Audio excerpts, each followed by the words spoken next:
Like, so we have two markets, we've all been around for the last week in Oklahoma City and Indianapolis, that are completely captured by the finals. I mean, every store you go to, there's signage, everyone, look at this concourse here. Yeah. Everybody on the streets is wearing the team colors. I mean, and I think I've been doing this for a long time. I don't remember being in two markets where it feels like so dominant to have these games. Then as a media matter, it's interesting that people compare us to 20 years ago, but for these games 1 and 2 so far are the highest rated programs in May and June so far on television. And if something beats us, it'll be another sports program. Back 20 years ago, we often didn't win the night when the finals were on.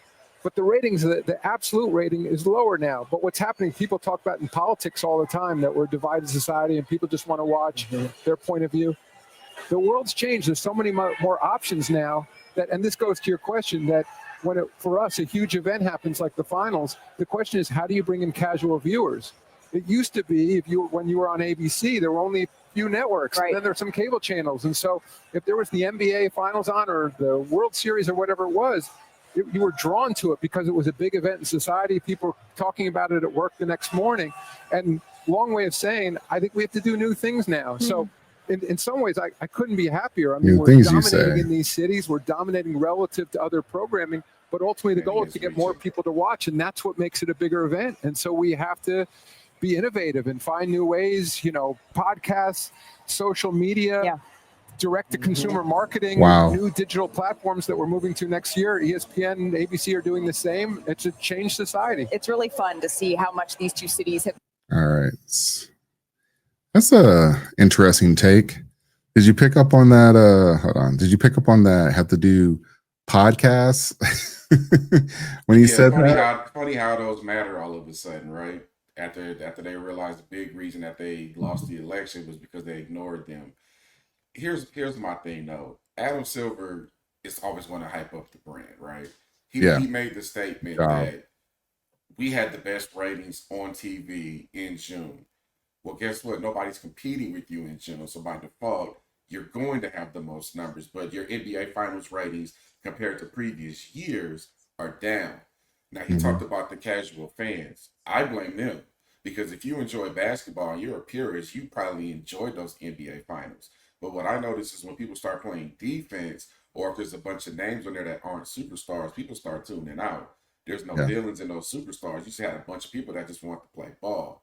Now, he brought up Oklahoma City and Indianapolis, two relatively, we'll say, mid-market teams, right? So the NBA gave me what I wanted. I wanted parity. I didn't want to see the same teams winning every single year. I mean, we saw this with the Greg Popoviches and the Phil Jacksons, or you can bring up the players' names specifically. But now the NBA is in a place where you don't need to be in a big market to be a champion anymore. I mean, Denver just won the championship a couple years ago. San Antonio won it not too long ago. So I got what I want as a basketball purist, but the problem are these casual fans. They're not watching. So how do you mix combining both of those fan bases and getting them to tune in? You know what's funny with Adam Silver? He brought up some good points about, I mean, he's a commissioner, so he can't be too worried about the league, blah, blah, blah. I get all of that. As for the casual fan, I mean, I think things are going to look a little bit different once LeBron is out of the league and some of these players that are a little more active on the court, or these players that, I'm not saying LeBron did this. I'm not saying other players can do this, but essentially they're willing. They're pretty much telling the league that, hey, I want to bring in my son and you guys have to do it. I don't think that's going to happen anymore, but I don't think that helped the brand, unfortunately, as maybe a few people thought it would. So with Adam Silver, I really believe when he tried to say he's not worried about the finals or ratings and whatnot. I think the bigger play, one of the things that makes me, I actually might have to lean towards him, is that the Lakers just sold for $10 billion. So if people are not watching the sport and people are tuned out, why are these teams still selling? I mean, that's a record amount, $10 billion. I think the Clippers went for $6 million or something. So I think this guy, maybe he's paying for the name and everything, and Jerry Buss is definitely rolling over in his grave. But I think for a lot of people, I don't think people really see where the NBA is really going. I think it's going to Europe because that's the next big move. Europe is, or basketball is a little bit easier to break into those markets. Football is football is trying to catch up to the NBA. So they're not even close to breaking into the markets like the Well, NBA globally is. they are, not domestically though. Yeah, that's what I meant globally.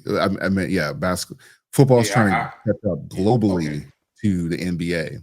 So they're trying to go there. So if these teams, and maybe they see something, maybe 10 billion, we'll look at this 10 years from now or 15 years from now and say that was a steal. And it's hard to believe at $10 billion, that's a steal. But guys got the money and whatnot. So I am a little perplexed by the finals being low, especially you got two teams like the OKC and the Pacers, and I'm sure a lot of people want to see the Pacers win, especially since Reggie Miller was all involved in everything. But unfortunately, even with OKC winning, it still wasn't enough to bring a lot of people there. So, but I don't think that's the play anymore. I think they're just trying to like elevate these players' brands because most of these top athletes they have their own podcasts. So, or they're appearing on other players' podcasts now. So, it'll be interesting to see what what the NBA looks like in another 10 years from now. But I definitely think we're not too far off from having a team that's overseas. And then you also have something else you got to look at too is that we're starting to see a decline in domestic players playing. We're starting to see more European-born players. I want to say like most of I mean not most, but there's probably a few of those OKC players they're probably not from OKC, but they're probably not from the US as well too. Yeah. And for the record, that the Lakers sold for $10 billion because they're the Lakers. I just looked up the next closest NBA team that's even close to them in valuation on Hoops Hype. It looks like Golden State is just under 9 billion, but even the Clippers, Really? who are in the same town, are about half as valuable as the Lakers at 5 billion. So you're definitely buying a brand with the Lakers. I mean, you I'm got all really those surprised Golden championships. State's up there in value.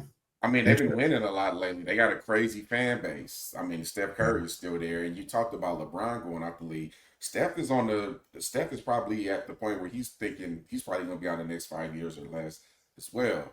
And Yeah. a lot of these new up and coming stars, people don't even know who they are. I mean, people know who Ant Man is, but that's more so because of his antics off the court, like the baby mama situation, just paying the bill and just being done with it.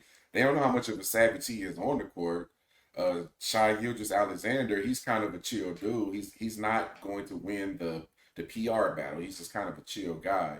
And I mean, you couldn't name the next top 5 stars coming out right now without some type of struggle. Yeah. And a lot of people think Cooper Flag is going to be the next one who the Mavs just drafted, but personality wise, he's not going to move much either. He's just going to go out there and give you solid minutes. So I think the fact that you don't have the recognizable stars is going to keep the casual fans just that casual. And the NBA is experimenting with, and the NFL is doing this too. They're going to start doing stuff on Netflix, Amazon Prime. So you're dealing with non-traditional methods to watch your games too. Hmm. So yeah, it's all over the place. I'm a Pistons fan, and they rarely put the Pistons on TV until they realized they were going to make the playoffs. So that's another challenge too. They're constantly throwing the same teams in your face still, and that strategy just doesn't work. Yeah, unless there's like some legacy stuff. Like if it's like the Lakers in Boston, all right, there's a conversation, or someone versus LeBron, and people are going to hate watch. But yeah, it'll be very interesting, especially with like a face like the NBA really doesn't have a face anyone who's going to be the face of the league anymore because they're not going to be Ant-Man. He got way too many problems, and maybe he doesn't want to be the face of the league just because you have to act a certain way. But yeah, maybe Shea, or maybe they'll have a conversation with him after this offseason because he's at the top of everything right now. Well, now with Ant-Man's situation is fascinating because he ain't won nothing yet. He's doing all that Yeah, talking and he hasn't won anything yet. So until that changes, he absolutely cannot be the face. But what I do think he could be, and I know he would embrace this, is the villain. You need a villain. Like Draymond Green is probably going to be out of the league too. A lot of people view him as a villain. Draymond might choke somebody out or something, or he might get attacked and possibly get kicked out. That could potentially be Ant-Man. He could be your villain. So we'll see how that goes. yeah, definitely.